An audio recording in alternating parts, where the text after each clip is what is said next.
अस्सलाम वालेकुम and welcome back to my YouTube channel. आज हम स्टार्ट कर रहे हैं रिप्रेजेंटेशन ऑफ ऑर्गेनिक कंपाउंड्स, जो कि चैप्टर नंबर 3 से कंटिन्यू टॉपिक है। इसके बाकी 2 टॉपिक्स हम कर चुके हैं, अब हम मज़ीद स्टार्ट करेंगे।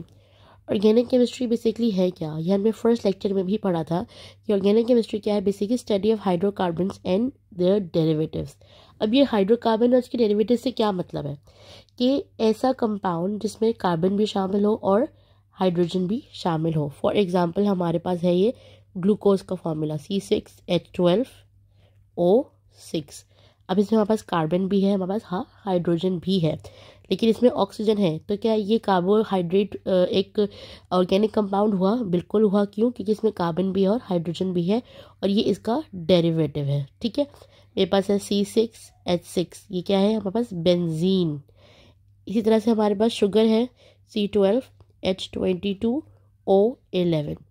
अब सवाल ये आता है, ये भी हमारे पास ऑर्गेनिक कंपाउंड है।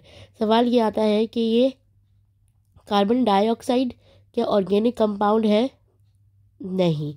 कैसे? हम देखते हैं। Organic chemistry the study of carbon and hydrogen compound except, यहाँ पे हमारे पास एक एक्सेप्शन है, और वो एक्सेप्शन क्या है? कार्बन मोनोऑक्साइड नहीं है organic compound. Carbon dioxide, carbonate, bicarbonate, cyanide और कार्बाइड, इन सब के अलावा यानी कि ऐसे कंपाउंड जिसमें हमारे पास कार्बन और हाइड्रोजन शामिल हो, वो क्या कहलाएंगे? हाइड्रोकार्बन्स। ठीक है, अब सवाल ये बनता है कि यहाँ तो कार्बन भी है, हाइड्रोजन भी है, लेकिन ये हमारे पास और इनऑर्गेनिक क्यों है? ये वाला कंपाउंड हम इसको ऑर्गेनिक में क्यों नहीं पढ़ते? क्योंकि यहाँ पे जो कार्बन की बॉन्डिंग होती है वो ऑक्सीजन से होती है। ठीक है, कार्बन की बॉन्डिंग हाइड्रोजन से नहीं है, इसीलिए ये एक ऑर्गेनिक कंपाउंड नहीं हुआ। इसकी स्टडी जो है, इन सब की स्टडी जो है हम करेंगे किसमें? इनऑर्गेनिक केमिस्ट्री में।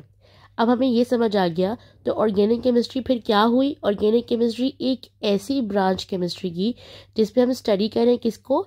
कार्बन को, उस और हाइड्रोजन को और उसके डेरिवेटिव्स को। यहाँ पे लिख देती हूँ मैं, organic chemistry study of carbon, hydrogen and their derivatives, या फिर हाइड्रोकार्बन। ठीक है, अब ये क्या है? ऑर्गेनिक केमिस्ट्री में हम मजीद इसको पढ़ेंगे क्या कि किस तरह से इसकी रिप्रेजेंटेशन होती है। हमारे पास एक है मॉलिक्यूलर फार्मूला। अब मॉलिक्यूलर फार्मूला से हम कैसे डिफाइन करेंगे कि कौन सा? ठीक है, मिलियंस ऑफ कंपाउंड्स हैं, एग्जिस्ट करते हैं। ठीक है, अब कैसे हम आइडेंटिफाई करेंगे कि इसमें से मॉलिक्यूलर फार्मूले से हम देख के क्या अंदाज़ा लगा सकते हैं कि ये किस पेरेंट फैमिली का ये स्टूडेंट है या बच्चा है, कह लो ऑफस्प्रिंग है। अब क्या है? नंबर ऑफ एटम्स कितने शामिल हैं उस मॉलिक्यूल में। अब मेरे पास क्या है यहाँ पे? C2 कार्बन यानी कि 2 है, H कितने हैं? 6, तो इसको क्या कहेंगे हम? ईथेन। ईथ हमने पढ़ा था पहले भी, ये जो प्रीफिक्स था, ये ईथ कब आता है? जब 2 होता है। अगेन ब्यूट कब पढ़ते हैं हम? जब कार्बन 4 हो। ईथ, अगर वीडियो नहीं देखी तो जाके देख लीजिएगा। ईथ 2 और ब्यूट कब पढ़ते हैं हम? 4। और ये एन वर्ड कैसे आया? एन आया सिंगल बॉन्ड की वजह से। ठीक है, अल्केन। ठीक, अब स्ट्रक्चर फॉर्मूला क्या है? Arrangement of single atom in a molecule, किस तरह से उस पर्टिकुलर मॉलिक्यूल का स्ट्रक्चर बनाया गया है। फॉर एग्जाम्पल ये मेरे पास है एन ब्यूटेन। हमने लास्ट लेक्चर में पढ़ा था कि एन हम उसके लिए यूज़ करते हैं जब चेन क्या हो हमारे पास? स्ट्रेट, बिल्कुल स्ट्रेट चेन हो, कोई ब्रांच ना हो इसमें।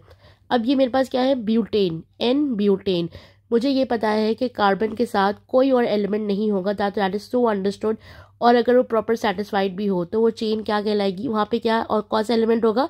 वहाँ पे हाइड्रोजन होगा। तो कार्बन के लिए 1, ये एक बॉन्ड बना हुआ है, 1 2 3 4, 1 2 3 4, 1 2 3 4, 1 2 3 4। ठीक है, तो मैं कौन सा एलिमेंट लगा दूंगी यहाँ पे? हाइड्रोजन। ये मेरे पास तैयार हो गई कौन सी चेन? N butane. ठीक है, अब मेरे पास क्या है, आइसोब्यूटेन। आइसो में हमने ये भी पढ़ा था कि आइसो में हमेशा ब्रांच होती है। ठीक है, अब मेरे पास ये कार्बन है C, तो ये 1 2 3 4, 1 2 3 4, 1 2 3 4। अगेन इसके तो चारों बने हुए हैं पहले से ही। ठीक है, यानी कि ये प्रॉपर्टी सेटिस्फाइड, हमें मजीद कोई हाइड्रोजन लगाने की ज़रूरत नहीं है। तो मैं यहाँ पे सिर्फ और सिर्फ हाइड्रोजन अटैच कर दूंगी इस तरीके से। ये बन गया हमारे पास आइसोब्यूटेन का स्ट्रक्चर फॉर्मूला, यानी कि एक एक एटम को हम इसमें ओपन करके दिखाएंगे। जैसे यहाँ पे हम सारे कार्बन्स को, हाइड्रोजन को एक साथ ऐड करके दिखा रहे थे, लेकिन यहाँ पे जो है अब एक एक एटम को अलग अलग चेन की फॉर्म में दिखाएंगे। नाउ कंडेंस फॉर्मूला, सिर्फ स्ट्रक्चर ऑफ यूनिट गिवन होता है। क्या मतलब, इसमें कोई बॉन्ड नहीं दिखाए जाते। जैसे कि CH3 CH2 CH3, इसका क्या मतलब हुआ, कितने कार्बन है, 1 2 3 4, 4 कार्बन है, और हमें भी पता है 3 4 5 6 7 8 9 10, तो क्या बनेगा C4H10। तो इट इज सो अंडरस्टूड कि ये सिंगल बॉन्ड है, नजर आ रहा है हमें, और ये क्या है 4 कार्बन, तो ये क्या होगा isobutane, n butane. Why n butane, why not iso, क्योंकि अगर आइसो होता तो यहाँ पे हम ब्रैकेट लगा देते हैं दिखाने के लिए कि ये अलग से ब्रांच है। तो ये वाली क्या बन गई हमारे पास, एन ब्यूटेन, एन ब्यूटेन। ठीक है, और ये क्या बन गया हमारे पास, आइसोब्यूटेन।